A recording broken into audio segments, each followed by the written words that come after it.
The antique shop beckoned to me from the dimly lit street, its windows adorned with an assortment of curiosities.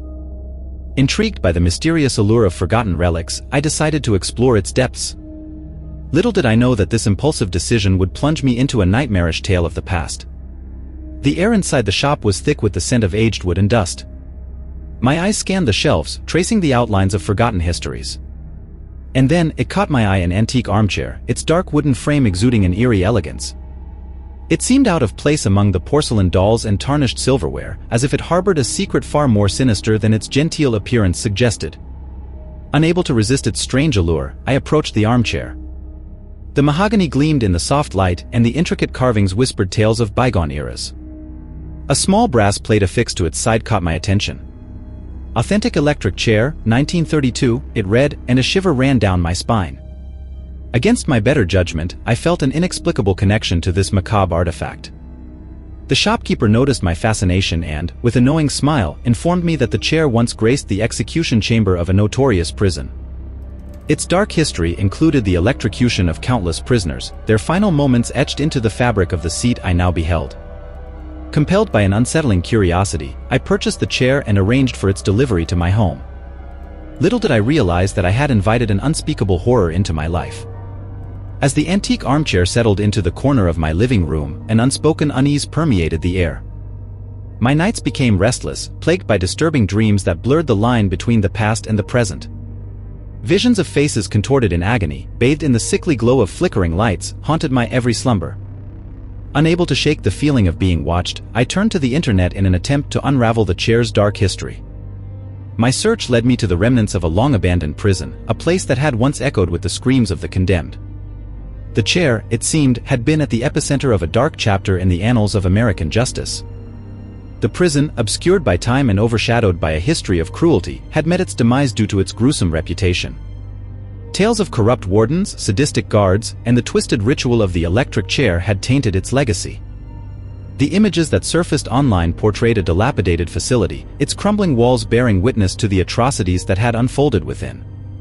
Digging deeper, I uncovered a chilling revelation: the chair I now possessed had been salvaged from the ruins of that condemned prison. Sold on the black market and sanitized of its grim past, it found its way into the unsuspecting world as an innocent antique.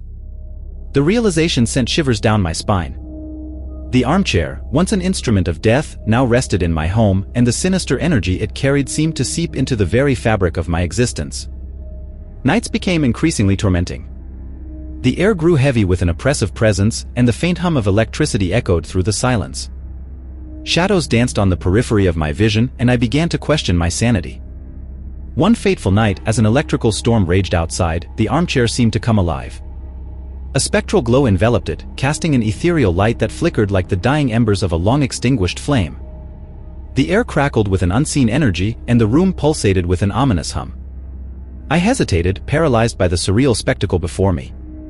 The atmosphere shifted, and a spectral figure materialized within the glow.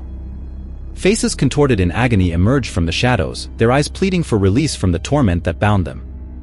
The room reverberated with the anguished wails of the condemned, and the air grew thick with despair. It was as if the chair had become a portal to the tortured souls of the past, an otherworldly dimension where the echoes of injustice manifested in tangible, haunting forms. Days blurred into nights as I grappled with the malevolent force that had taken residence in my home. Sleep became a distant memory, replaced by the relentless onslaught of paranormal phenomena. Apparitions roamed the halls, and the air resonated with the tormented cries of the unjustly condemned. Desperate for answers, I sought the guidance of paranormal experts and mediums. They confirmed my worst fears: the armchair, tainted by the anguish of its dark past, had become a conduit for vengeful spirits. The restless souls denied peace in life and sought retribution from beyond the grave. Attempts to rid myself of the cursed artifact proved futile. The chair resisted all efforts to banish it, as if bound by an unbreakable pact forged in the fires of its sinister history.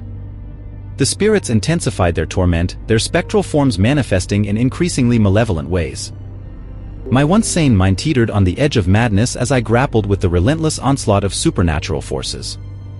Desperation drove me to explore the ruins of the prison from which the chair had originated, hoping to find a way to sever the unholy connection. The crumbling walls of the abandoned facility echoed with the tormented whispers of the past. As I navigated the decaying corridors, the air grew heavy with the weight of unresolved anguish. In the heart of the ruins, I discovered a hidden chamber, a forgotten corner where the electric chair had once stood. In a daring attempt to break the curse, I brought the armchair back to its origins. The spirits, sensing their accursed vessel, intensified their wrath. The air crackled with spectral energy as the room transformed into a macabre tableau of the prison's dark past. As the storm raged outside, I confronted the malevolent force within the prison's depths. The spirits, bound by the chains of injustice, pleaded for release. The chair, now an altar of the supernatural, seemed to pulse with the heartbeat of the tormented souls it had once claimed. With a surge of otherworldly energy, the spirits surged forth, their ethereal forms intertwining with the spectral glow of the chair. Faces contorted in anguish gradually transformed into expressions of release, and the room resonated with a mournful symphony of liberation. As the last echoes of torment faded, the storm outside subsided, and an eerie calm settled over the ruins. The air, once thick with despair, now carried a sense of resolution. The spirits, freed from the shackles of the past, dissolved into the unknown, their anguished cries silenced by the passage into peace. I emerged from the ruins, the weight of the supernatural lifted from my shoulders. The armchair, now devoid of its spectral aura, remained behind as a relic of a dark past. The ruins stood silent, and the restless spirits found solace in the embrace of the afterlife. The curse had been broken, but the scars of the harrowing ordeal lingered. I returned home, the once-possessed armchair now a dormant artifact devoid of its supernatural resonance. The air, no longer heavy with the specter of injustice, felt cleansed, and a tentative calm settled over my haunted abode. Yet, as I cast a final glance at the now innocent antique, a chill ran down my spine. The boundary between the past and the present had blurred, leaving me forever haunted by the bone-chilling echoes of a time when justice took a sinister form and an innocent-looking armchair harbored the tortured souls of the condemned.